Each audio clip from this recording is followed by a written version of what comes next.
देखो most of the time इस तरह से एक्यूट कंप्लेन में जैसे तुम्हारा जो सल्फर वाला सिलेक्शन था जो 0/10 आप ले रहे थे वो सॉरी रस्टॉक्स का जो सिलेक्शन था वो सही था सिम्टम्स के बेस पे, लेकिन रिजल्ट नहीं आ रहा था। हाँ जी।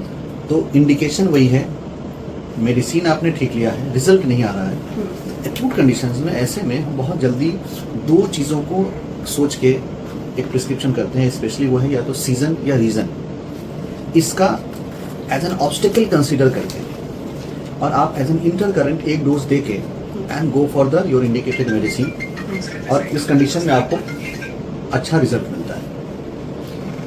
ये वाला सीख के लिए अगर बोलोगे, देखोगे हनीमैन ने इंटरमिटेंट फीवर के केस में और इंटरमिटेंट डिजीजेस के केस में जिस तरह से एक बार बोला कि to break down the intermittency China का एक डोज दे दो एंड फिर गो फॉर द सिलेक्शन।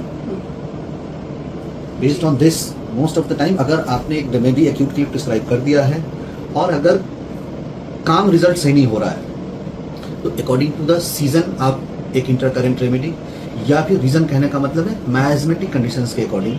अब अगर कुछ इंपॉर्टेंट बहुत क्लियर कट मैजमेटिक इंडिकेशन आ रहा है तो वो, otherwise I usually go for this sulphur और सोडिनम एक dose and followed by that same remedy and it will work.